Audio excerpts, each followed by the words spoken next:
से या समाज से बेजार हो जाते हैं, तब उस खतीब साहब की जिम्मेदारी हम ये देकर भेजते हैं कि हजरत खूब जम के बोलना है। नतीजा क्या निकलता है, वो बेचारा 100 किलोमीटर 200 किलोमीटर एक हजार किलोमीटर सफर करके पैगाम देने के लिए आप तक आते हैं, मगर अपाहिज टाइम उनको सताता है, जिसकी बुनियाद पर सही से कोई मैसेज नहीं पहुंच पाता, और सुबह हमारा हाथ वैसे ही खाली रहता है जैसे शाम में हमारा हाथ खाली था। फिर लोग आपस में बोलते हैं जलसा बड़ा शानदार रहा, मगर कुछ बातें हमें समझ में नहीं आई। जलसे में सारे लोग जलसा सुनने नहीं आते हैं, जलसा सुनने जो फजर तक बैठते हैं वही आते हैं। बाकी बदमाश टाइप के जो लोग होते हैं वो 9 से 10 या 11 बजे तक रहते हैं, चाय पानी नाश्ता पान गुटखा के बाद वो भाग जाते हैं। हमें उन्हीं लोगों को पकड़ना है जिनको जलसों से दिलचस्पी नहीं है। हमारे पैगामात उनको जाने हैं जो जलसे में बैठना नहीं चाहते हैं। आज तो वो बैठना नहीं चाहते हैं, और दूसरा ये कि वो जब चले जाते हैं तब हमारे पैगामात जाते हैं, तो फिर वो हमारा बदमाश लड़का वो वैसे ही बदमाश रहता है। उनको कभी आलिमों से दिलचस्पी नहीं रहती, उनको कभी तकरीर से कोई मतलब नहीं रहता, उनको कभी मदरसा मस्जिद से कोई मतलब नहीं रहता। वो अपनी जिंदगी आप जीते हैं। इसलिए 10 से 12 बजे का जो क्रीम और जो यूनिक टाइम होता है रात का, उस टाइम को हम खास करके एक अच्छी और बेहतरीन तकरीर जो अच्छे आलिम से हम करा दें, तो मैं उम्मीद करता हूं साहब 50 जलसे से वो बड़ा काम नहीं होगा जो एक छोटी महफिल से काम हो जाएगा। आज की तारीख में नौजवानों को बेदार करने की जरूरत है। हमारे पास जबान है मगर हमारे पास बोलने की ताकत नहीं। हमने नौजवानों को अल्लड़ बना दिया है, हमारे बच्चों के दिमाग अभी खाली है। हमारे लोगों ने एक ऐसा ज़हन देकर न जाने किस दुनिया का कौन सी मखलूक हमारे नौजवान बन गए हैं, अपने आप को क्या साबित कर दिए, जिसके नतीजे में साहब पूरी दुनिया में आज की तारीख में सबसे ज्यादा हमारे बच्चों को पीटा जाता। जिन्हें पेशाब करने का शौर नहीं, वो भी 2-4 ज्ञान हमारे बच्चों को देकर चला जाता। अभी से 4 दिन पहले एक शख्स ने कहा हमारे बच्चों को टारगेट करके, हमारे उलमा को टारगेट करके, जिनको बोलने की जबान नहीं थी, मगर आज कुर्सी पर बैठने के बाद, मसनद मिलने के बाद उन्होंने हमारे लोगों को कहा ये मुल्लों को क्या हो गया, ये भूल गया कि मैं कौन हूं, ये भूल गया कि किसकी हुकूमत है, ये नहीं जानता कि कौन शासन करता है, इन्हें नहीं मालूम कि आज मसनद पे कौन बैठा है। मैं कहना चाहूंगा साहब ये जुर्रत, ये हिम्मत, ये हौसला उनको कैसे पैदा हुआ? क्योंकि हमने अपनी जबान में ताले लगा लिए, हमने उन्हें समझाया नहीं, हमने उन्हें कभी बताया नहीं। हमारे बच्चों को सिर्फ बच्चों का इस्तेमाल हुआ, हमने कभी उन्हें कहा नहीं कि साहब हम कौन है। हम कहना चाहेंगे नादान तू क्या जानेगा कि मैं क्या जानता हूं। क्या बात है, मैं तुझे भी जानता हूं, तेरे अब्बा को भी जानता हूं, तेरे बाप दादाओं को जानता हूं, तेरी पूरी कुंडली जानता हूं। आज 100 साल हो गए, 1925 से लेकर 2025 तक तू जिस संस्था से जुड़ा था और जहां से तुझे कुर्सी मिली है, हमने उस संस्था की छानबीन की है, उसकी तारीख का एक एक वर्ग हमने पढ़ा है। तू क्या समझता है इन मुल्लों को देश नहीं मालूम, इन मुल्लों को हुकूमत नहीं मालूम, इन मुल्लों को सियासत नहीं मालूम? अरे हम तुझे भी जानते हैं और हम उस अंग्रेज को भी जानते हैं जिसको हमने खेदेड़ा था, जिन्हें हमने देश से भगाया था, जिन्हें हमने मुल्क छोड़ने पर मजबूर किया था। तू क्या समझता है ये 4 दिन की कुर्सी तुझे मिल गई तो तू कहता मुल्लों को पता नहीं कि मैं कौन हूं और किसकी हुकूमत है? हाँ, हमें सब पता है कि हुकूमत की कुर्सी पर कौन बैठा है। तू भूल गया कि तू कौन है, तू नहीं जानता कि तू कौन है, तुझे नहीं मालूम कि तेरी जिम्मेदारी क्या है, तुझे नहीं मालूम कि तेरा हक क्या है, तू नहीं जानता कि तू किस जिम्मेदारी की कुर्सी पर बैठा है। तू संविधान नहीं जानता, तू कानून नहीं जानता, तू मुल्क को नहीं पहचानता, तू कुर्सी की अजमत भूल गया, तू कुर्सी की अहमियत भूल गया। तू एक देश का, एक मुल्क का किसी हिस्से का राजा बनने का मतलब तू अपने दिमाग से निकाल के गुंडों वाली जबान और गुंडों वाला भाषा इस्तेमाल करके खास कौम, खास कम्युनिटी को तूने टारगेट बनाया। अपने मुल्क के संविधान को तूने रौंदने की कोशिश की और मजलूमों और बेगुनाहों को तूने पकड़ पकड़ के जेलों की सलाखों में डालकर अपने मन के मुताबिक उसके ऊपर तूने ऐसे धाराओं से तूने उसे जोड़ा जो 2-4-10 साल वो जेल में रह सके। हाँ, मैं बबांगे दोहल कहता हूं, ऐसा करतूत अंग्रेजों के जमाने में मैं जो करता था तो यकीन मूल्य उस वक्त अंग्रेजों के खिलाफ आवाज उठा खाकर अंग्रेजों को दुनिया का जालिम शासक कहा था। यही मूल्य आज भी ऐसी गलती करने वालों पर को आज भी यही लोग कहते हैं कि ये जालिम है, ऐसा करने वाला जुल्म करता है। तू जालिम और जाबिर है, तूने इंसाफ से काम नहीं लिया, तूने मुसलमानों के बच्चों को रौंदा है, मुसलमानों के घरों को तूने बुलडोज किया है, मुसलमानों के बच्चों को तूने तड़पाया है, तूने मासूमीन के सरों पर, उनके बदनों, उनके हाथ, उनके पीठ पर तूने बेकसूरों पर डंडे बरसाए हैं। अरे नादान, तू भूल गया ये कुर्सी हमेशा की नहीं, जनता हमेशा की होती है, ये आवाम हमेशा की होती है। कुर्सी चाहे चीफ मिनिस्टर की हो या प्राइम मिनिस्टर की, 5 साल 10 साल 20 साल 25 साल मौत आएगी, इंसान मर जाएगा, कुर्सी चली जाएगी, मगर ये जनता हमेशा के लिए है, ये आवाम हमेशा के लिए है, तू हमेशा के लिए नहीं। ये फर्जी और आरजी कुर्सी पर इतराने वाले जालिम और जाबिर को ये याद रखना चाहिए, अगर उसने किसी से किसी पर जुल्म किया है तो अल्लाह का वादा है, अल्लाह हर जालिम का फैसला आखिरत में तो बाद में करता है। वो जालिम दुनिया में जब तक जिंदा रहता है उसके जुल्म के खिलाफ उसके अल्लाह फैसला फरमाकर जुल्म के खिलाफ उस इंसान को उसकी सजा दुनिया में पहले देता है। जालिम तबाह दुनिया में होता, आखिरत में तो उसके लिए तबाही है। इसलिए हमें भरोसा अपने अल्लाह पर है, हमें भरोसा अपने रब पर है। तू क्या जुल्म करेगा? तेरे बाप दादाओं ने जुल्म तशद्दुद के वो पहाड़ मुसलमानों के ऊपर उड़ रहे थे, मगर मुसलमानों ने उस तक नहीं कहा। इस्लाम के पैगंबर की तारीख बताती है, आज हमें दुनिया कहती है पत्थरबाज है, आज दुनिया कहती है पत्थर इसने चलाया, इसने पत्थरबाजी की है, इसने ईंट बरसाया है। खुदा की कसम, इस्लाम की तारीख वो हसीन तारीख है। आज तक किसी ने यह साबित नहीं किया कि इस्लाम का कोई शहजादा अपने दुश्मन को दुश्मनी के बदले पर पत्थर की बारिश की हो, ईंट और कंकरी के छोटे से टुकड़े भी किसी के ऊपर गिराया हो। तारीख ने हमें यह बताया है पत्थरों की बारिश हमारे ऊपर की गई है, हमने किसी पे नहीं की है। मेरे नबी को पत्थरों से लहूलुहान किया गया, मुस्तफा करीम के दंदाने मुबारक शहीद किए गए। वो ताइफ की तारीख गवाह है, वो बद्र की तारीख गवाह है, वो ओहद की तारीख गवाह है। पढ़ नादान, तू तो पढ़ना जानता नहीं, तुझे पढ़ाई से शगफ है नहीं, तुझे तो सिर्फ गुंडई करनी है, तुझे तो सिर्फ आतंक मचाना है, तुझे तो सिर्फ फिरका वाराना फसाद करके अपनी कुर्सी को मजबूती की पहचान देनी है। इसलिए तू अनाप शनाप पकड़, जो चीज इस्लाम में नहीं वो मुसलमानों पे थोपता है। पत्थर बरसाना हमारी आदत नहीं, तुम्हारी आदत है। तुम्हारे घर वालों ने पत्थरों की बारिश की थी, तारीख बताती है। मुस्तफा रास्ते से गुजरते, लोग पत्थरों की बारिश करते, मुस्तफा रास्ते से गुजरते, पीछे से पत्थरों की बारिश होती। यहां तक कि मेरे नबी पर जब पत्थरों की बारिश की गई, कहने वालों ने कहा, बताने वालों ने बताया, मुतालबात हुए, सरकार ये पत्थर बरसाने वाले या आपके दुश्मन, इनके खात्मा के लिए आप बद्दुआएं क्यों नहीं करते, क्यों नहीं अल्लाह से मुतालबा करते? ये उतबा तबाह हो जाए, ये शैबा बर्बाद हो जाए, इनकी नस्लें तबाह हो जाए। आज नस्लों की बातें की जाती कि आने वाली नस्लें तेरी तबाह होगी, अगर तुम आई लव मोहम्मद के नारे लगाओगे तो मैं तेरी नस्लों को तबाह करूंगा।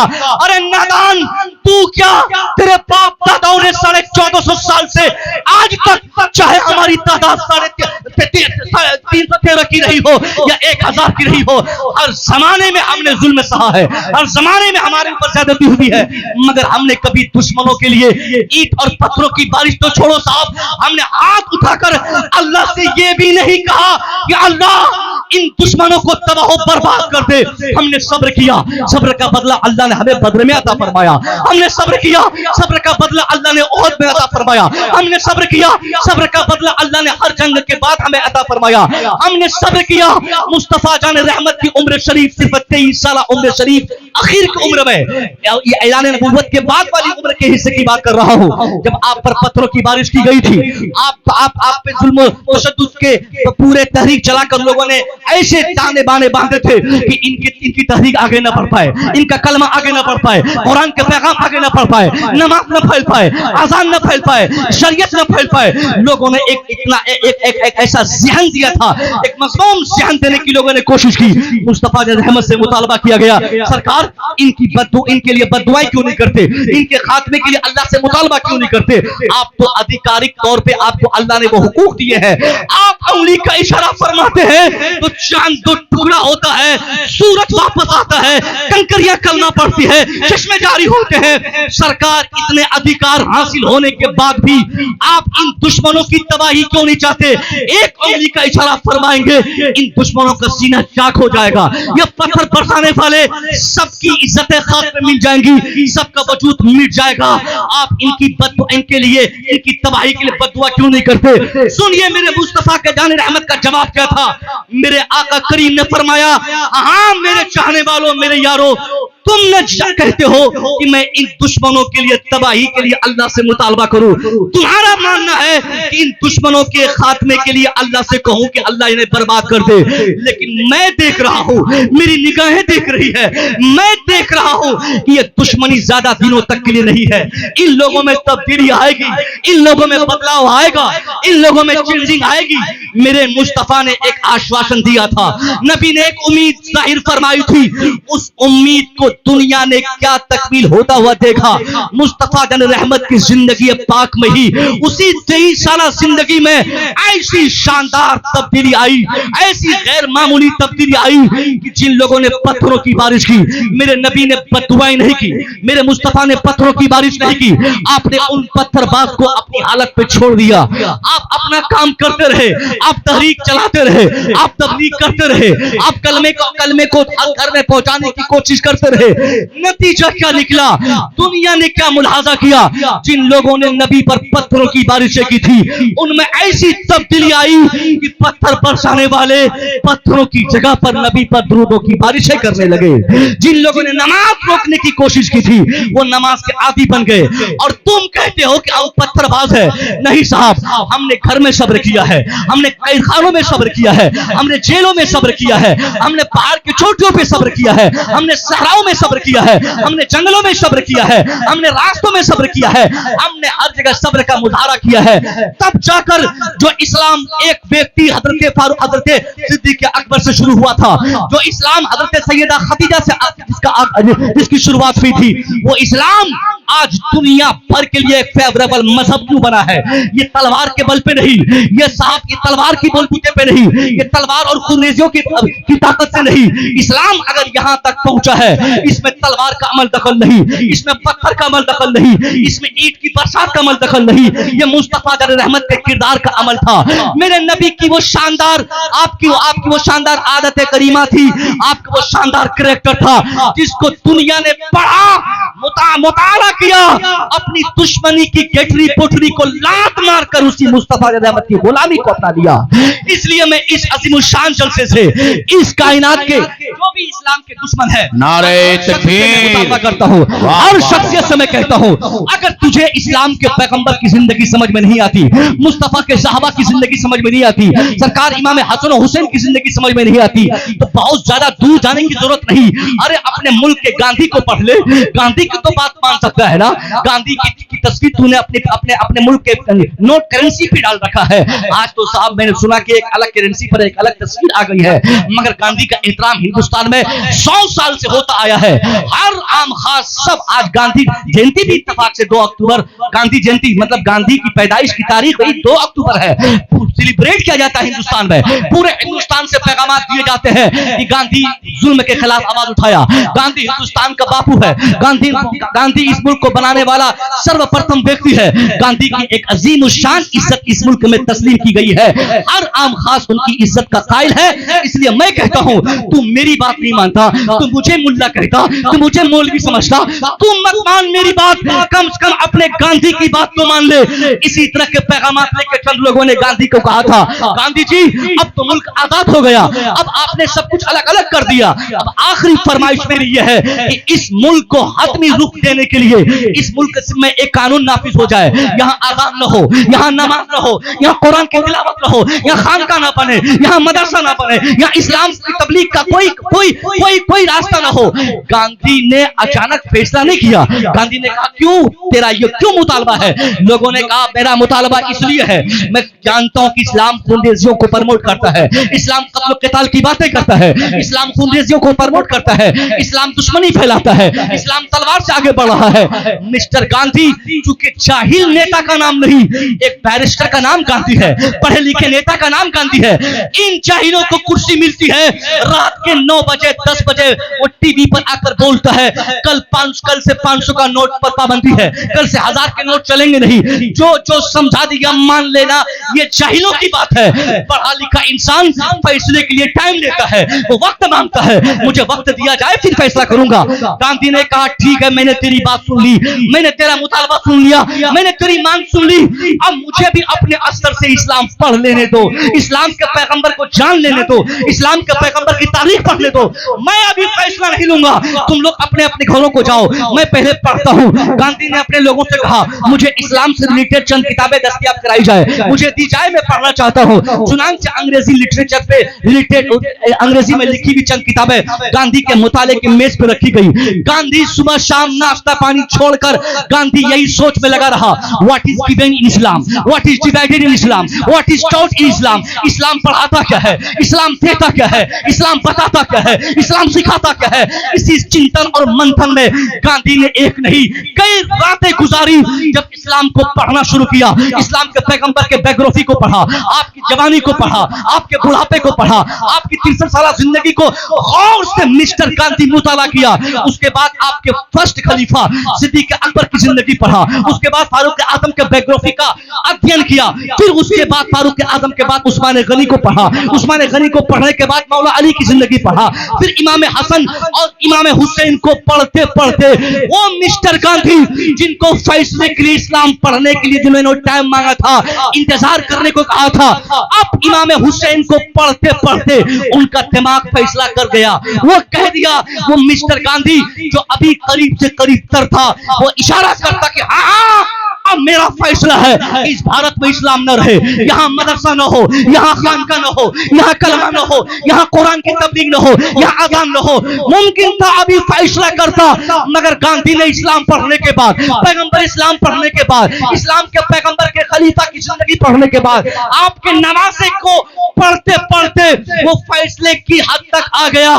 कलम उठाता है, आवाज लगाता है, कहां गए वो लोग जो इस्लाम को बुरा कह रहे थे, कहां गए वो लोग जिनका मानना है कि इस्लाम तलवार से फैला है, इस्लाम आतंक फैलाता है, इस्लाम जुल्म करता है, इस्लाम जुल्म ज्यादती को प्रमोट करता है, इस्लाम कत्ल क़िताल की बातें करता है। अरे तेरी नादानी है, तेरी जहालत है, तूने नादानी के नशे में जहालत की बुनियाद पर इस्लाम को गलत तरीके से आइडेंटिफाई किया है।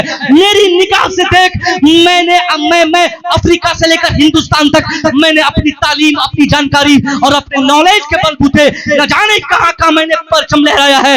एक पढ़ा लिखा व्यक्ति कहता है, अब गांधी क्या कहा, my faith is that the progress of Islam does not depended on the use of sword. Gandhi कहता है, अरे जाहिलो नादानो, ये तेरा फैसला है, इस्लाम जुल्म करता है, इस्लाम ज्यादती करता है, इस्लाम तलवार से फैला है और फैलता जा रहा है, मगर my faith is that the progress of Islam does not depended on the use of sword. Gandhi कहता है, मेरा विश्वास है, मेरा मुझको इस पर यकीन है, Islam does not depended on the use of sword. Islam तलवार के बलबूते आगे नहीं बढ़ा है, इस्लाम खूनरेजियों को प्रमोट नहीं करता है, इस्लाम लाठी डंडे और पत्थरबाजी से आगे नहीं बढ़ा है। गांधी कहता है, but fact is that, Gandhi फिर अपना उनका ज़हन साफ करते कहता है, बल्कि हकीकत तो यह है, the progress of Islam does not depended on the use of sword. Islam तलवार के बलबूते पे नहीं फैला है, बट द सैक्रिफाइस ऑफ इमाम हुसैन।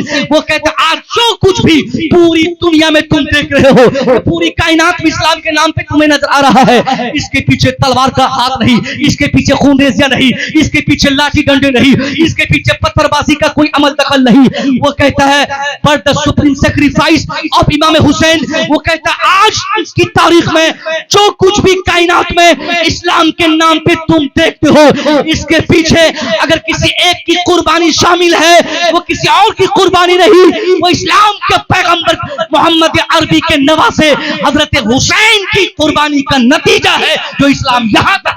नारे तकबीर, नारे रिसालत, मजहबे इस्लाम, परचमे इस्लाम, पैगंबरे इस्लाम हजरत अल्लामा डॉक्टर मुसव्विर रज़ा साहब क़िबला। वाह वाह वाह वाह वाह, सुभान अल्लाह। ये ज़हन दिया गया, ये ज़हन देकर दुनिया को कयामत तक के कयामत तक के लिए जालिमों को मिस्टर गांधी ने बता दिया। और तुम मोहब्बत की बातें करते हो, अरे वही उत्तर प्रदेश का वो शहर जहां तेरे बॉस ने जहां से फॉर्म भरकर जहां से एमपी है, उसी शहर में एक यूनिवर्सिटी है, बनारस हिंदू यूनिवर्सिटी। 1 इंच भी अगर मैं तारीख गलत बता रहा हूं, कैमरे के सामने बोल रहा हूं, गूगल से पे जाके तुम सर्च मार लेना, और अगर गलत लगे तो मुझे बुला लेना, मुझे तलब कर लेना, मैं तेरे सामने बोल सकता हूं। उसी बनारस हिंदू यूनिवर्सिटी की स्थापना में एक शख्सियत, तो वो मदन मोहन मालवीय जी थे, जो जिन्होंने बड़ी कुर्बानी दी, जबकि सबसे मेन बानी में से एक नंबर पर उनका नाम आता है। दूसरी बड़ी शख्सियत कौन सी शख्सियत थी साहब? बड़ी शख्सियत डॉक्टर एनी बेसेंट, जो लंदन की उनकी पैदाइश थी, बाद में हिंदुस्तान आई और इसी हिंदुस्तान को अपना मुल्क तस्लीम करके यहीं पर अपनी तमाम खिदमत अंजाम दी। डॉक्टर एनी बेसेंट पढ़ी लिखी खातून का नाम है डॉक्टर एनी बेसेंट। फिजिक्स और केमिस्ट्री पर काफी उनकी नजर थी, कई किताबें उन्होंने फिजिक्स और केमिस्ट्री पे लिखी। उनके माहौल में भी यही सारी बातें होती थी। उसने क्या कहा? It is impossible for anyone who studies the life and character of the great prophet Arabia. उसने 100 साल पहले ये ज़हन दिया। उसने कहा इट इज इम्पॉसिबल, ये बहुत मुश्किल काम है। कौन सा काम बड़ा मुश्किल है? वो कहती है it is impossible for anyone who studies the life and character of the great prophet of Arabia. वो कहती है ये बहुत मुश्किल काम है उस व्यक्ति के लिए जो इस्लाम के पैगंबर मोहम्मद अरबी की तारीख जिसने पढ़ा हो, उसके लिए मुश्किल है वो अपने दिल में इस्लाम के पैगंबर मोहम्मद अरबी की मोहब्बत के सिवा कुछ और महसूस कर सके।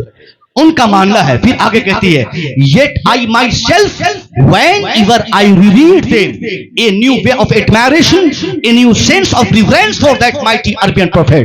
वो यही कहती है खुद मैं जब whenever I reread them, जब मैं उस पैगंबर की जीवनी पढ़ती हूँ, a new way of admiration, a new sense of reverence for that mighty Arabian prophet।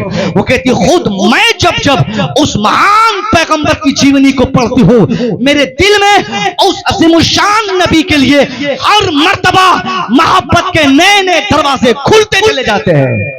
इसलिए गाली मत दो, इस्लाम के पैगंबर के मानने वालों को बुरा मत कहो। बहुत ज्यादा दुश्मनी है तो 10 दिन के लिए तुम कुरान पढ़ना शुरू कर दो। तुमसे पैगाम है तुम इस्लाम मुताला करो। खुदा की कसम जो तख्ती आज हमारे हाथ में है, आई लव मोहम्मद सल्लल्लाहु अलैहि वसल्लम के नारे जो आज हम लगा रहे हैं, कल ये नारे हम नहीं तुम लगाओगे, तख्ती हम नहीं तुम उठाओगे। तुमने पढ़ा नहीं है इसलिए दुश्मनी के अल्फाज तेरी जबान से निकलते हैं। मैं दावत देता हूँ, दावत मोहब्बत, वो दावत जो मेरे मुस्तफा ने अपने जमाने के दुश्मनों को दिया था। आज मुस्तफा का गुलाम का ये अदना सा गुलाम तुझे दावत देता है कि तू भी मेरे पैगंबर को पढ़ ले, तू भी मुस्तफा की जीवनी पढ़ ले, मेरे मुस्तफा की जिंदगी पढ़ ले। खुदा की कसम अभी पढ़ेगा, अभी से ही तख्ती आइला मोहम्मद सल्लल्लाहु अलैहि वसल्लम की तख्ती तेरे हाथ में होगी और भीड़ की क़यादत तू करके दुनिया को आइला मोहम्मद कहने की दावत तू देगा, हम नहीं।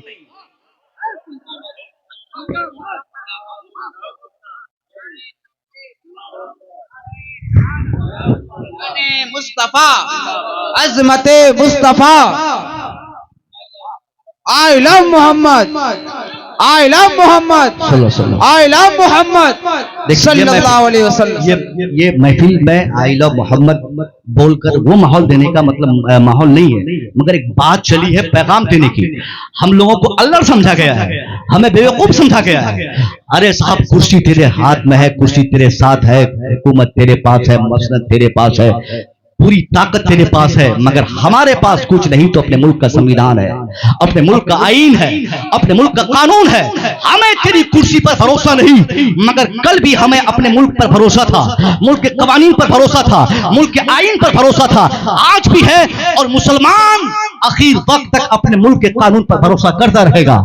ये कानून हमें कल भी अपना हक दिया था, आज भी दे रहा है, और हमेशा मुल्क के अंतिम व्यक्ति तक के लिए जो इंसाफ की बातें करेगा, कोई चीफ मिनिस्टर करे ना करे, मुल्क का कानून जरूर करेगा। हमें अपने मुल्क के कानून पर भरोसा है। ये चंद बातें बतानी थी, शायद बता दी गई। अब मैं आगे बढ़ता हूँ, नौजवानों की तरफ आता हूँ। नौजवानों का इस्तेसाल हुआ, मेरे लोगों को इस्तेमाल किया गया। हमारे लोग नादानी में आकर कुछ ऐसी गलती किए हैं माजी में, जिसकी बुनियाद पर उन्हें वक्ती तौर पर सताया गया।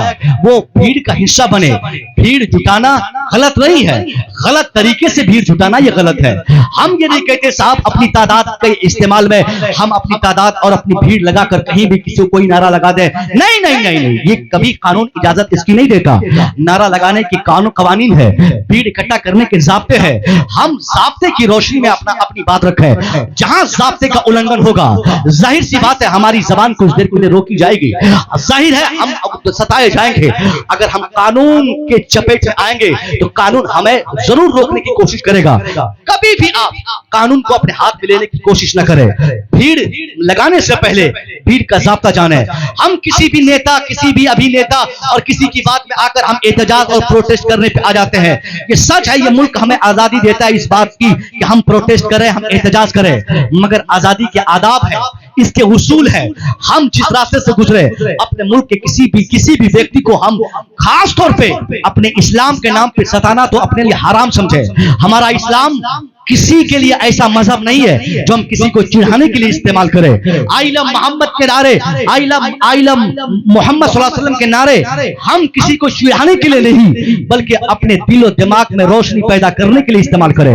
मेरे नबी वो मुस्तफा करीम जिनकी जिंदगी का एक हिस्सा पूरी दुनिया के लिए अमन और शांति का पैगाम देता था, उस मुस्तफा के नाम मुबारक का इस्तेमाल हम किसी को परेशान करने के लिए कभी नहीं कर सकते। ये हमारी रूह इसकी गवाही नहीं देती, इसकी इजाजत नहीं देती कि हम अपने पैगंबर का नाम और किरदार से किसी को परेशान करें। आपसे मेरा एक पैगाम है, आप पढ़ें, आप अपना दिमाग, अपने दिमाग में इन सारी चीजों को बिठा ले। आप कम नहीं है, 20% कम नहीं होता साहब। लोग आपको डराते हैं, लोगों ने आपका हौसला तोड़ा है, लोगों ने अपने को 80% और आपको 20% करके आपके हौसले पस्त किए हैं, मगर हौसला पस्त करने की जरूरत नहीं। पाएंगे तो हल मेरा यह ऐलान है, पूरी दुनिया की तारीख में मजहबी एतबार से आज और अमली मजहबी एतबार से, अमल के एतबार से पूरी दुनिया में आज की तारीख में भी सबसे ज्यादा अगर किसी मजहब के मानने वाले की तादाद है, वो कोई और मजहब नहीं, वो मजहब इस्लाम है। इस्लाम के मानने वालों की तादाद पूरी दुनिया में है।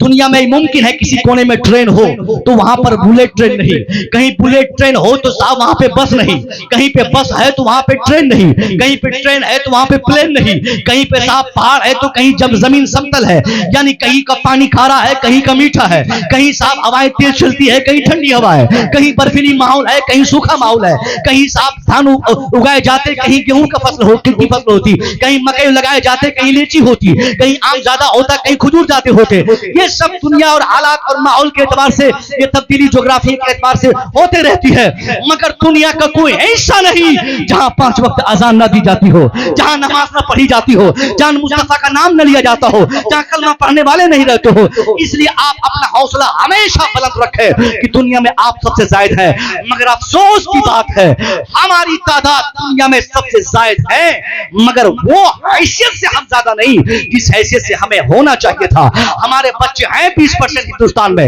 मगर हम जाहिल हैं। हमारे बच्चे हैं 20%, मगर जहालत हमारे यहाँ 80% है। 20% तादाद हमारी है, 90% बच्चे हमारे जाहिल हैं। और आपकी लड़ाई याद रखिए उस कौम से है जिस कौम का हर 30वां लड़का ऑफिसर है, हर 10वां लड़का कोई डॉक्टर है, हर 20वां लड़का कोई इंजीनियर है, हर 25वां लड़का कोई IAS है, हर 40वां लड़का कोई IPS है।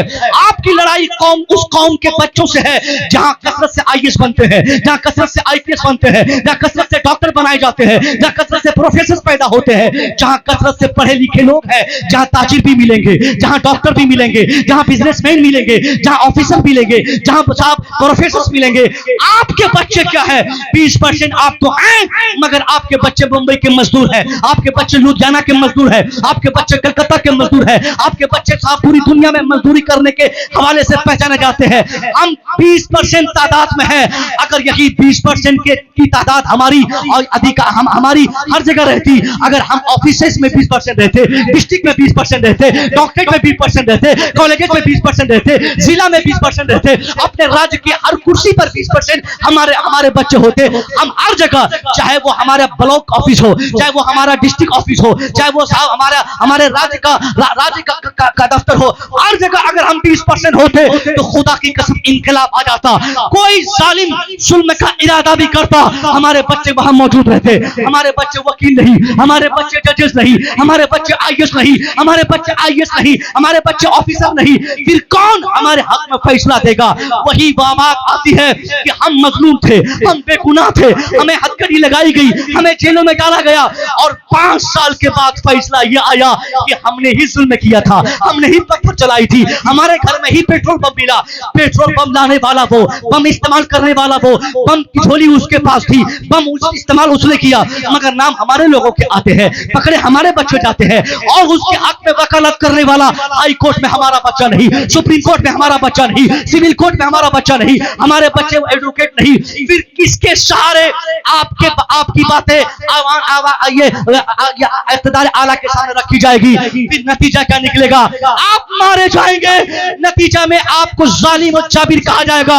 मुसलमानों, इस वक्त की हालात इतने नाजुक है, इस नाजुक हालत में मैं आपसे ये नहीं कहता कि कल पटना चलकर गांधी मैदान भर दीजिए और अपने हुकूक की लड़ाई कीजिए। मैं जानता हूं एक गांधी मैदान नहीं, 50 गांधी मैदान अगर हम भर दें, ये लोग हमें हमारा हक नहीं दे सकते, ये हमें हमारे हुकूक नहीं देंगे, क्योंकि इन्हें मालूम है हमारी कमजोरी कहां है, ये जानते हैं हम कहां कमजोर हैं, इन्हें मालूम है हमारी हैसियत इनकी निगाहों में क्या है। गांधी मैदान भरने का हम आपको भरने का पैगाम नहीं देंगे।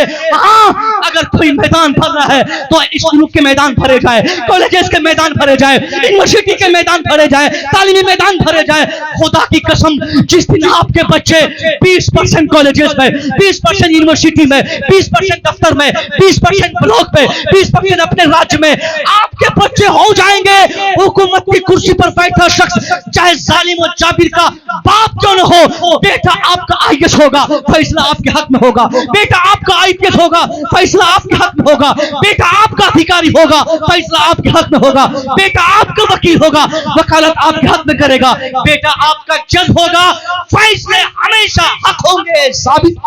नारे तकबीर, नारे रिसालत, पैगामे मजहबे इस्लाम, ख्वाजा का हिंदुस्तान, हिंदुस्तान का सुन्नी जन्नती मुसलमान, हजरत अल्लामा डॉक्टर मुसव्विर रजा मिसबाही।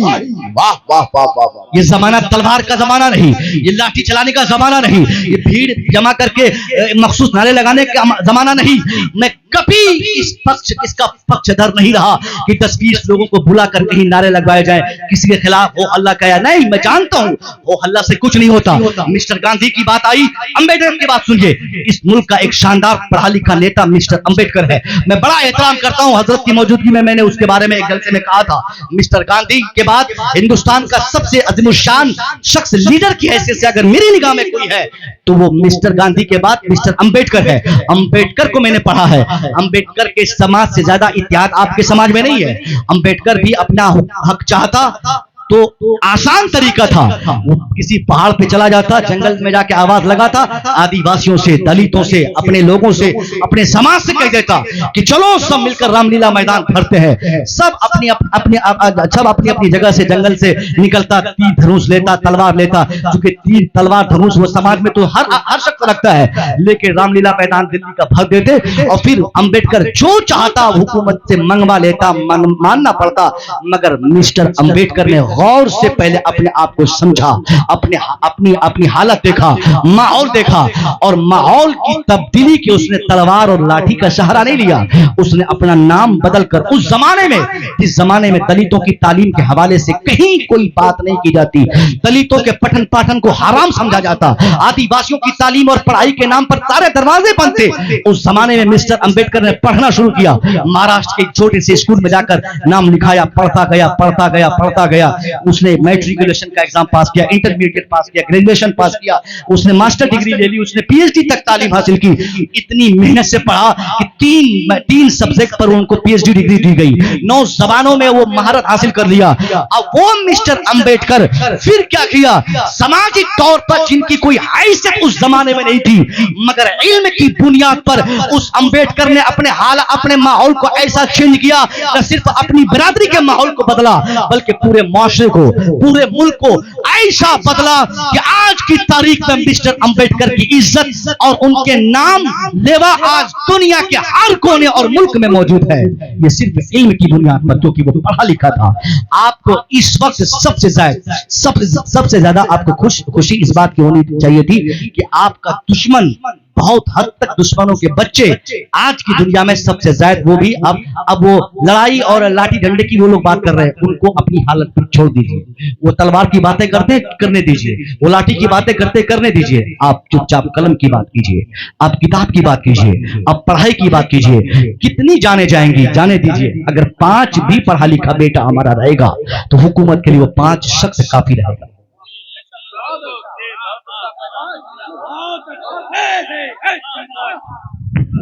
इसलिए आपको पढ़ाई पे तवज्जो देनी है, अपने बच्चों को पढ़ाना है, शानदार तरीके से पढ़ाना है, काबिल बनाना है। आज मैं कतन नहीं कहूंगा कि मुफ्ती साहब बनाइए अपने बेटे को, कारी साहब बनाइए। कारी साहब, मुफ्ती साहब हमारे बच्चे बन चुके हैं, ये हमारे उलमा है, इनकी दुआएं रहेंगी और अल्लाह इसमें इजाफा फरमाएगा। मगर जिस तरह समाज चलाने के लिए एक शानदार आलिम का होना उस समाज में जरूरी है, उसी तरह नहीं, आज की तारीख में उससे ज्यादा आपके बेटे का अधिकारी होना जरूरी है। यही जिला है ना, समस्तीपुर का। मैं एक ऑफिसर था, मेरा दोस्त शाहिद रजा मिसबाई, मैंने कई जलसे में उनके हवाले से कहा, आपको लगता है ना कि साहब, आपको लगता है ना कि ये हुकूमत हम दुश्मनी करेगी, हमारे बच्चों को आगे बढ़ने नहीं देगी? नहीं, आपके बच्चों में अगर क्वालिटी रहेगी तो आपके बच्चे हर मैदान को फतह करने में कामयाब हो जाएंगे। अभी तो माहौल ठीक है। 2017 में कैसा माहौल था हिंदुस्तान का? हिंदुस्तान आजाद हुआ 2014 में, आजादी के 3 साल के बाद। भैया हम 14 बोले, 75 बोले, 76 बोले, इसमें शरीक कोई गलती थोड़ी है। ऐसा थोड़ी कि सुबह हमको तौबा करना पड़ेगा। और हम भी 14 मानते हैं। क्यों 14 मानते हैं? हमको उन्होंने कहा कि 14 में, तो हम 14 मानते हैं। कल बोलेगा 25 में, तो 25 मानेंगे। हमको मानने में क्या दिक्कत है भाई? कौन सा हमारा नुकसान है, माली नुकसान? हम मान के 14 में हिंदुस्तान आजाद हुआ। 14 आजादी के सिर्फ 3 साल के बाद 15, 16, 17 में उत्तर प्रदेश भी आजाद हो गया। ये साहब 17 में ही कुर्सी पे बैठे थे। उस माहौल में जब एग्जाम का फॉर्म भर के शाहिद रजा ने उम्मीदवारी ली, मेहनत किया, 18 में जब यूपीएससी का एग्जाम का रिजल्ट आया, एशिया का सबसे अजीम एग्जाम, सबसे महत्वपूर्ण एग्जाम, जिस एग्जाम को पास करने वाले ही देश दुनिया चलाते हैं, इस हैसियत से उस एग्जाम को सबसे ज्यादा अहमियत मिलती है और सबसे बड़ा एग्जाम उसे माना जाता है। यूपीएससी का एग्जाम कॉम्पिटिटिव एग्जाम है। उस एग्जाम की उम्मीदवारी ली, 17 में एग्जाम दिया। 17 की बात कर रहा हूं, जब मुकम्मल हिंदुस्तान आजाद हो चुका था। 18 में जब उसका रिजल्ट आया, उस रिजल्ट में जो नाम थे, जहां सीता का नाम, जहां गीता का नाम, जहां समीर का नाम, जहां अमीर का नाम, जहां खमीर का नाम, जहां खबीज का नाम था, उसी फहरिस्त में एक नाम शानदार तरीके से शाहिद रजा मिसबाई का दिया। अगर काबिलियत छुपाई जाती, कोई हुकूमत की कुर्सी पर बैठा शख्स आपका वाकई दुश्मन होता, आम तौर पर दूसरे बच्चे आईएएस बन जाते, मगर शाहिद रजा मिसबाई कभी नहीं बन पाता। चूंकि शाहिद चेहरे से भी लगता है कि मौलाना है। मौलाना तो आईएएस नहीं बनता, ये तो तय है। आईएएस ऑफिसर बनकर एक आलिम ने पैगाम दिया कि अगर आपके बच्चे भी मेहनत करेंगे, हुकूमत की कुर्सी पर चाहे जो बैठा हो, आपके बच्चे की काबिलियत और आपके बच्चे की सलाहियत को कोई छुपा नहीं सकता। आपको कायदे से बच्चों को पढ़ाना है, खूब मेहनत करना है। आपने मजदूरी कर ली और आप क्या समझते हैं कि आप भी, आपका बच्चा मजदूर बने? कुछ लोगों का जहन यह बन चुका है कि टेंशन लेने की जरूरत नहीं, मेरे पास दुकान है, बेटा भी दुकान संभालेगा। अब याद रखिए, जो आदमी आज दुकानदार है और अपने बेटे के लिए भी वही सपना देखता है जो काम वो खुद करता है, तो वो नाकाम गार्जियन है, कामयाब गार्जियन नहीं है। अगर आपने दुकानदारी संभाली और आप ये सोचते हैं कि मेरा बेटा भी दुकान करे, अगर आप पंजाब में जिंदगी गुजारे और बेटा भी उसी पंजाब में नौकरी करे, अगर आप किसान बेटा भी किसान, तो आप नाकाम गार्जियन है। कामयाब गार्जियन वो होता जो खुद तो दुकानदार हो मगर अपने बेटे के लिए बड़ा सपना देखता हो, जो खुद मजदूर हो अपने बेटे के लिए बड़ा सपना देखता हो। इसलिए आप भी अपने बेटों के लिए बड़ा सपना देखें और अपनी औलाद की तालीम और तरबियत के लिए ऐसी राह हमवार कर दें कि आपके बच्चे आपके भी वफादार हो, आपके समाज और मुल्क के भी वफादार हो। ये अजमत वालिदैन कॉन्फ्रेंस है ना, वालिदैन की अजमत कब बयान होगी, वालिदैन की अजमत बच्चों को कब समझ में आएंगी। ऐसे नहीं कि हम कॉन्फ्रेंस सजा दें और 2-4 तकरीरें किसी खतीब से करवा दें और उसके बाद फिर बच्चों में दीवानगी आएगी, वफादारी आएगी, माँ बाप के हुकूक जान लेंगे। नहीं, माँ बाप के हुकूक बच्चों पे बाद में, पहले आपके हुकूक बच्चों के लिए होते हैं। बच्चे बाद में आपके हुकूक समझेंगे, पहले आपका हक यह है कि आप अपने बच्चों को पढ़ाएं, अच्छी शिक्षा दें, बेहतर तरबियत दें। जब इन दोनों चीजों से अपने बच्चों को आप आरास्ता करेंगे, फिर आपका बच्चा जब पढ़ लेगा, उनको तकरीर से यह सीखने की जरूरत नहीं आएगी कि माँ की क्या हैसियत है और बाप का क्या वकार है। आपका बच्चा जिधर से गुजरेगा, दुनिया में जहां रहेगा, वो आपका बच्चा हमेशा के लिए आपका वफादार रहेगा। आज की तारीख में इसकी सबसे ज्यादा कमी है। खुद अय्याशी में जिंदगी गुजर गई और अपने बच्चों से हमने ये उम्मीद कर ली कि बुढ़ापे में बेटा मेरा साथ देगा। नहीं देगा। आपने उनके हुकूक मारे हैं, उनको पढ़ाने के टाइम पे आपने अय्याशी की है, आपने उनके पढ़ाने की जो जिम्मेदारी आपके कांधे पे थी, आपने उस जिम्मेदारी को अदा नहीं की। आपने अपने बच्चों को कभी तरबियत नहीं दिया, आपने अपने बच्चों की तालीम के लिए कोई बड़ा रोल अदा नहीं किया, जिसकी बुनियाद पे आपका बेटा आज गोंडा, चोर, मवाली, नशेड़ी और गैड़ी भैड़ी हो गया। बच्चे तभी बिगड़ते हैं जब माँ बाप बिगड़ने के चांसेस देते हैं। 99% बच्चों की बिगाड़ के पीछे उसका घर, माहौल, दोस्त अहबाब का हाथ होता है। अगर ये चारों अवामिल और एजेंसीज अगर सही हो जाए, माँ बाप का सही होना, घर का माहौल सही होना, अड़ोस पड़ोस का माहौल सही होना, दोस्त अहबाब का सही होना, अगर ये सही है तो बच्चे किसी सूरत से नहीं बिगड़ सकते।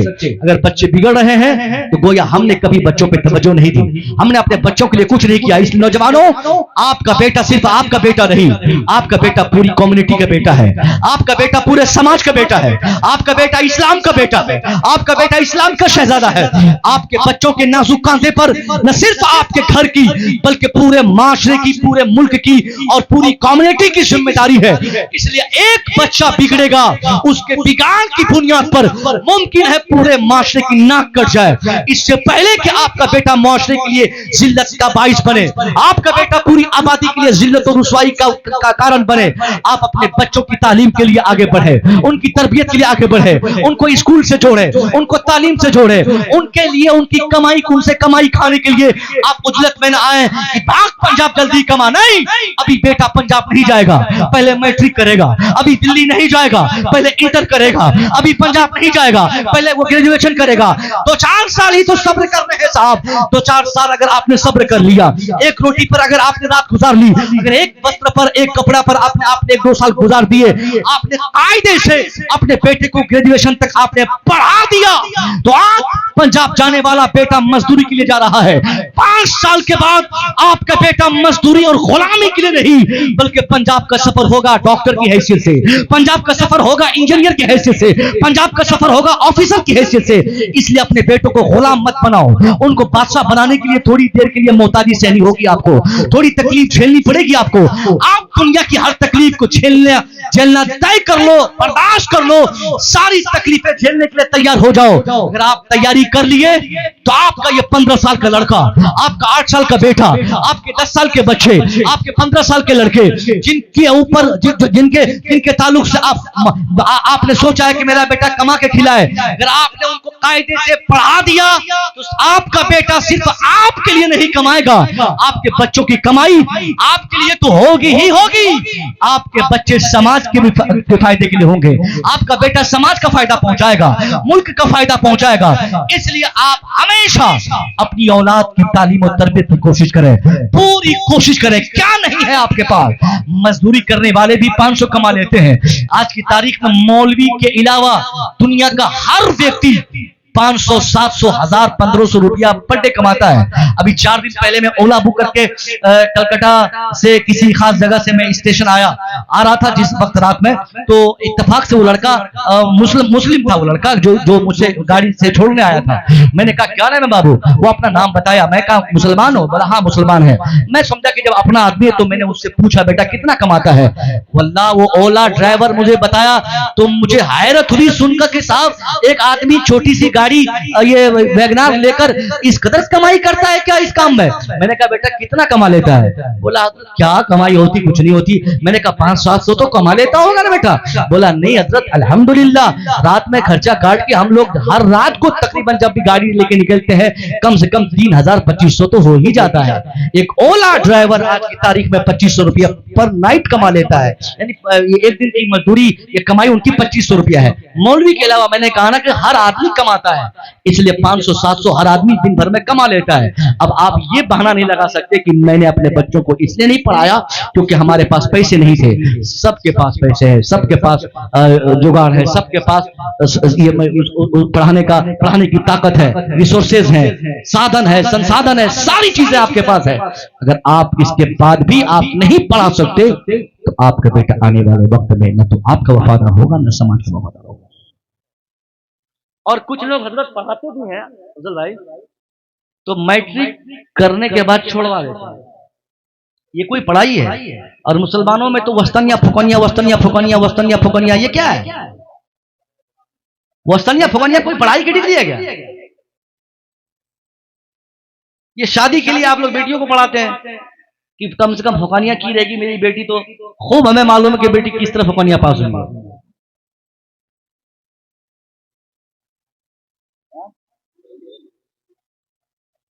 ये भी तो नहीं मालूम है सर। कोई मदरसे वाले हो तो मुझे बुरा मत कहिएगा।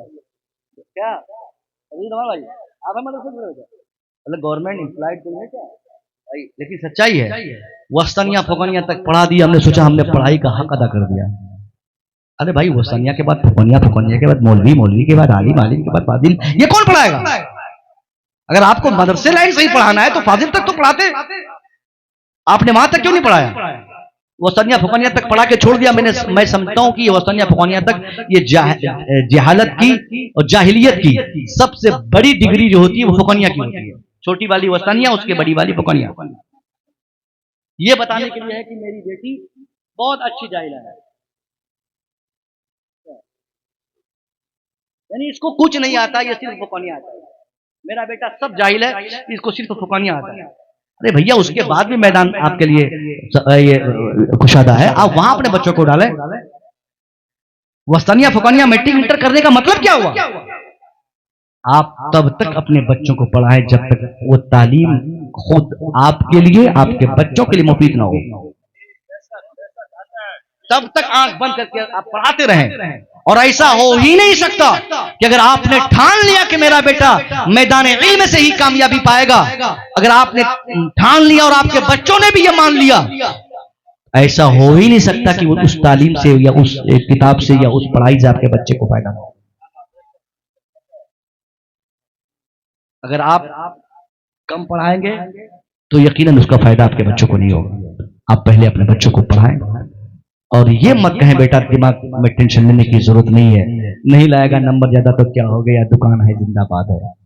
1 बीघा जमीन बेचेंगे, गाड़ी खरीद लेंगे। क्या सालवीन भाई? अरे बहुत उल्टी पुल्टी ट्रेन में चढ़ के आप आ जाते हैं, कायदे से सही ट्रेन में आया कीजिए भाई। आप मतलब ये ज़हन बना ना, बाप कहता है बच्चों को कि देख लेना अगर एग्जाम में सही नंबर आया तो ठीक है, इंटर में अगर तूने 60% नंबर लाया तो तुझे नीट के लिए मैं राजस्थान भेजूंगा, अगर सही नंबर नहीं आया तो बेटा तेरे लिए दुकान जिंदाबाद है। बोलता है ना, बोलता है कि नहीं बोलता है? और कुछ बाप को अपनी जमीन पर इतना गुरूर है, टेंशन लेने की जरूरत नहीं, 1 बीघा जमीन बेचूंगा, स्कॉर्पियो लेके दे दूंगा। बहुत बड़ा काम कर रहा है भैया आपने, अपने बेटे को ड्राइवर बना दिया आपने गाड़ी बेच के। ये कैसा ज़हन है? उसी 1 बीघा जमीन को बेचते आप इस नाम पर कि बेटा घबराना नहीं है, हिंदुस्तान के जिस स्कूल और कॉलेज के लायक तू नंबर लाएगा, मैं वहां एडमिशन कराऊंगा, चाहे मुझे 1 बीघा जमीन बेचनी पड़े या 10 बीघा जमीन बेचनी पड़े।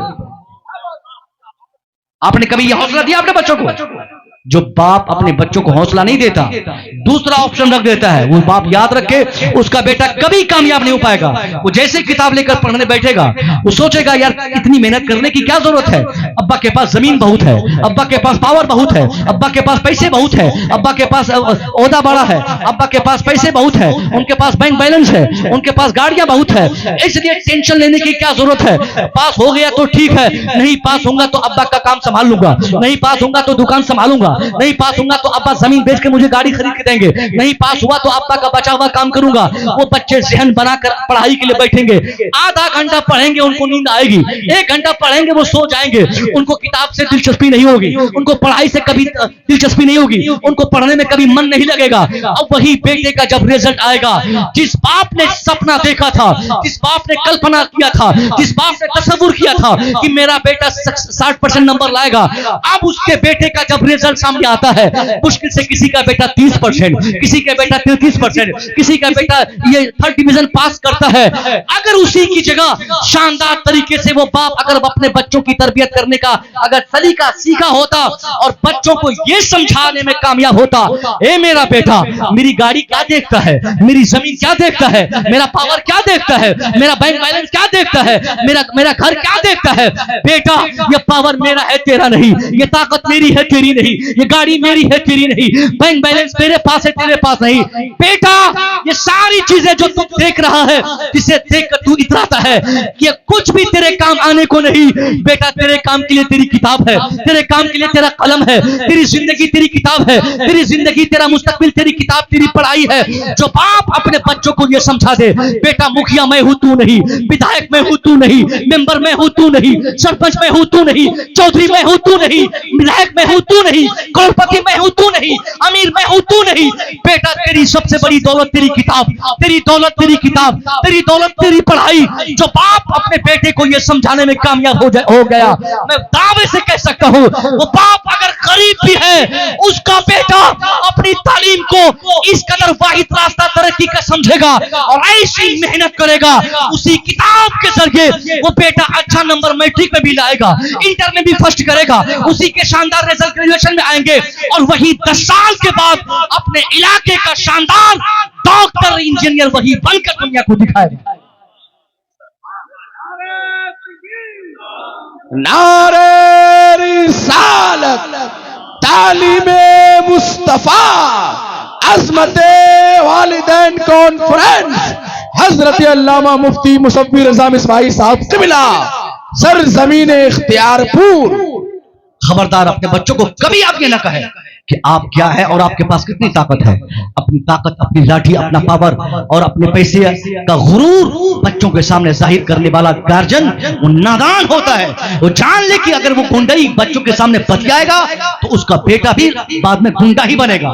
बेटे अगर कहीं से लड़ाई करके आ जाए, झगड़ा करके, तो ये कहना चल देखते हैं कौन किसने तुझे मारा, कौन कहता है किसने तुझे हल्का समझा, चलो अभी तेरे चचा को बुलाते हैं, अपने सबको खानदान को बुलाते हैं, अभी दिखाते हैं। जो बाप बचपने में अपने बच्चों के सामने ये सब बातें रखता है, उसके बच्चे बचपन में अपने सीने चौड़े करके बोलते हैं, लगता है कि मैं पावरफुल परिवार का व्यक्ति हूं।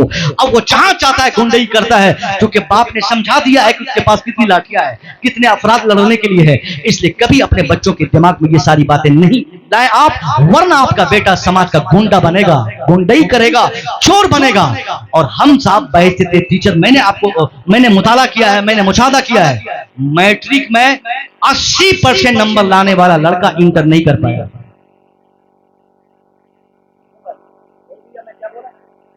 मुसलमानों के ऐसे बच्चे भी हमारी निगाहों से गुजरे हैं जिनका 75% नंबर आया मैट्रिक में, इंटर नहीं कर सका, इंटर में फर्स्ट किया, ग्रेजुएशन नहीं कर सका।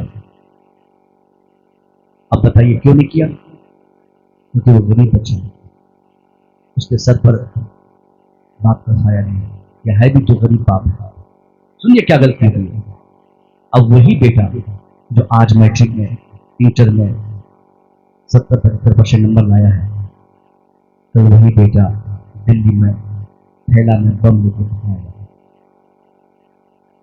एक लड़का पकड़ाया है, एक और उसकी बुनियाद पर आपकी जमात की सब बुनियाद पर सबके शर्म से सब छुप जाएंगे। वो लड़का चोर बनेगा, पॉकेट मारेगा, क्योंकि वो गरीब है। उसकी गुर्बत ने आगे पढ़ने नहीं दिया, उसकी गुर्बत में तालीम जारी करने की इजाजत नहीं दी। उनके माँ बाप इस कदर कफील नहीं थे कि उनकी तालीम के खर्चे की जिम्मेदारी वो उठा सकते। उसने अपने बेटे को नहीं पढ़ाया। उस गरीब का बच्चा मैट्रिक करने के बाद उसने सीधे अमरपाली ट्रेन पकड़ा, दिल्ली भाग गया, राजस्थान चला गया। वदासन से 5 साल वहां काम करेगा। 5 साल काम करते करते जब थक जाएगा क्योंकि घर का गरीब है। अब कोई बदमाश इंसान जिसे किसी समाज की खास दुश्मनी होती है, तो ऐसा व्यक्ति हमेशा तलाश करता है जो तेज तर्रार हो। ये बच्चा तो तेज है, चूंकि ये ज़हीन है, इसकी जहानत बताई कि इसने मैट्रिक में 75% नंबर लाया। इनको पैसे की जरूरत है और सामने वाले को तेज व्यक्ति की जरूरत है। तो पैसा पकड़ाएगा, बाबू इस पैसे को ले, अपनी जरूरत पूरी कर, क्योंकि मेरा एक छोटा सा काम ये कर दे कि उसको मारना है, उसको पकड़ना है, उसकी गाड़ी छीननी है, उस पर हमला करना है, उस पर गोली चलाना है, उसको खत्म करना है। इस तरह वो बच्चा को लोग बरगला देंगे, फिर इस्तेमाल करेंगे, फिर बाद में खबर की आएगी कि मुसलमान के बच्चे आतंकवादी हैं। किसने बनाया? समाज ने बनाया, हमने बनाया। हमारे यहाँ कोऑपरेटिव माहौल नहीं, हमारे यहाँ एक दूसरे को पढ़ाई के खर्चे देने को कोई तैयार नहीं। पीर साहब के पीछे हमने 5-5, 10-10 गाड़ी हमने समस्तीपुर ले जाने लाने, पुलाव बिरयानी खिलाने, तोहफा ताइफ और गुलदस्ता देने में हमने खर्च कर दिए। हमने उनके नाम पर उर्स मनाने में लाखों खर्च कर दिए। हमने मौलवी शायर और खतीबों के नाम पे करोड़ों खर्च कर दिए। और अल्लाह दे तो और आप करें, मैं मना नहीं करता, मगर आपका ताल्लुक जिस समाज में है, जिस समाज से है, इस समाज में कुछ ऐसे भी बच्चे हैं जिनके पास पैसे नहीं, जिनके पास पढ़ाई के पैसे नहीं, उनकी तालीम के खर्चे कौन बर्दाश्त करेगा? आपने कमेटियां बनाई, हर इलाके में लगभग कमेटी है। कहीं मखदूम समना कमेटी, कहीं आला हजरत कमेटी, कहीं सरकार मारा के नाम पे कोई कमेटी बनती, तंजीमें बनती, कहीं अजमेर शरीफ के नाम पर कमेटियां बनती। मगर साहब इतनी कमेटियां बनती, वो कमेटी कर क्या रही है? क्या काम है उनका? क्या सिर्फ हमारी कमेटी का काम ये रह गया कि हम साल में किसी बुजुर्ग का एक जलसा या एक उर्स करके हम बरियो जिम्मा हो जाएंगे और जन्नती हो जाएंगे? नहीं नहीं नहीं, कोई बुजुर्ग, किसी खानका का कोई बुजुर्ग हमारे उर्स का मोहताज नहीं है। हम उर्स कराएं न कराएं, चादरें चढ़ाएं न चढ़ाएं, इससे साहिबे मजार को फायदा नहीं होता, साहिबे उर्स को फायदा होता है।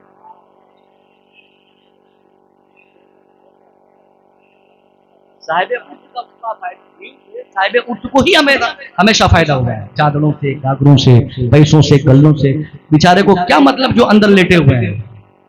और कुछ जगह ऐसे भी उर्स होते हैं, उस उर्स के वो अल्लाह के वली उस रात को अपनी कब्र से भाग जाते होंगे। इस कदर खुरफात लोग जाने वाले बनते हैं, अल्लाह के नेक बनते वहां रह ही नहीं सकते। ये बोलते कि आज मेरा उर्स है, ये भीड़ भाड़ लोगों ने लगा दी, औरतों को, मर्दों को, बिच्चों को, बच्चों को, सबको लगा कस दिया। चलो आज मैं चलता हूँ, कहीं से घूम के आता हूँ रात, फिर कल सुबह मैं आऊंगा जब ये भीड़ खत्म हो जाएगी। क्या आदाब है उर्स मनाने के, मजार पे जाने के, कब्र पे जाने के? हमने मालूम किया नहीं और भीड़ लगा दी हमने जाके मजार शरीफ पे। ले चादर दे, चादर ले, सजदा तो खैर लोग नहीं करते हैं, लेकिन इल्जाम है। मगर कुछ लोग नादानी में अगर कर भी दें तो उनको समझना चाहिए कि इस्लाम क्या कहता है। आला हजरत ने मजार पर हाजिरी के जो आदाब बताए कि पाँव के तरफ से इतनी दूर आप खड़े रहे, इस कदर उनकी जिंदगी में उनका एहतराम करना आपका मकसद होता। जिस तरह जिंदगी में, उनकी हयात में आप उनका एहतराम करते, दूर से अदब से खड़े रहते, उसी अदब को मलूज़ खातिर रखते हुए उनकी वफात के बाद भी उनकी कब्र के पीछे हिस्से से आप खड़े होकर आप अदब से आप फातिहा पढ़ के वहां से आ जाए। ये तरीका है मजार शरीफ पे जाने का। मगर हमने भीड़ भाड़ लगा दी। हमने क्या समझा? गरीब नवाज कमेटी का मतलब उर्स से गरीब नवाज मनाना, मखदूम समना तंजीम का मखदूम समना के नाम पर एक साल में एक मरतबा उर्स मनाना और 5 बसें करके 5 बसों में लोगों को भर के जाके ज़ियारत के नाम पे हम कश्मीर घुमा के ले आ जाए। हमारी जिम्मेदारी खत्म हो गई। हमने सरकार आला हजरत के नाम से एक तंजीम बनाई और तंजीम का मकसद क्या हुआ?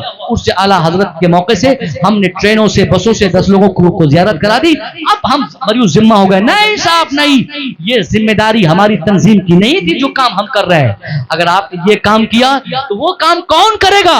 जो समाज का कोई एक लड़का जो यस्सर कुरान पढ़ के छोड़ दिया, आगे की तालीम नहीं कर सका क्योंकि बाप नहीं पढ़ा पाया, जो 5 पारे हिफ्ज़ कर लिए, जिसके बच्चे मदरसा छोड़ दिए क्योंकि 500 रुपया महीना देने की औकात उसके बाप को नहीं, ऐसे बच्चे अगर आपके गांव और समाज में है, एक नहीं 50 उर्स भी आप मना लें, साहिब मजार आपसे कभी खुश नहीं होंगे जब तक आप सही तरीके से उस मजार उस खान का या उस अल्लाह के वली के नाम का सही मतलब नहीं समझ रहे। अगर आपने तंजीम बनाई गरीब नवाज के नाम पर, आपने तंजीम बनाई सरकार आला हजरत के नाम पर, आपने तंजीम बनाई सरकार मखदूम अशरफ के नाम पर, अगर आपने वाकई आपको उनसे मोहब्बत है तो उनकी मोहब्बत में आप उसमें भी शिरकत करें, कोई नहीं रोकता।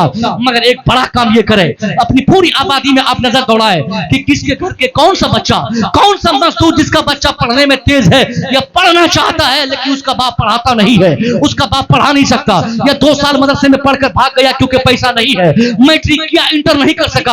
आप ऐलान डाल दीजिए मस्जिदों की पेशानी पर लिखकर, आप कह दीजिए हजरत ये रहा ऐलानिया, ये उसका एडवर्टाइजमेंट है, हजरत मैंने ऐलान किया है, हमारी तंजीम हमने बनाई है, हमने 100 रुपया अपने गांव में चंदा किए है। हर गांव में 100 नौजवान अगर एक हो जाए, एक तंजीम बना ले, उस तंजीम का नाम मखदूम समना से जोड़ दे, किसी तंजीम का नाम सरकार आला हजरत से जोड़ दे, किसी तंजीम का नाम साहब किसी भी खानका के किसी बुजुर्ग के नाम से आप जोड़ के बना दे, उस तंजीम में आप नौजवानों के ऊपर जरूरी करार दे कि हर लड़का 100 रुपया महीना दे। 100 लोग 100 रुपया महीना देंगे, एक तंजीम में कितने पैसे आएंगे? 10,000 पर हर महीने के आएंगे। साल में 1,20,000 जमा होगा, 2 साल में 2,40,000 आएंगे। 2 साल के बाद इमाम साहब से जुमा की मस्जिद में आप कहें, इमाम साहब अब हमारा काम हो गया, 2,40,000 हमारे अकाउंट में जमा हो गए। अब आप ऐलान कीजिए अपने खुतबे से, आप ऐलान कीजिए मेंबर से, आप ऐलान कीजिए मस्जिद से कि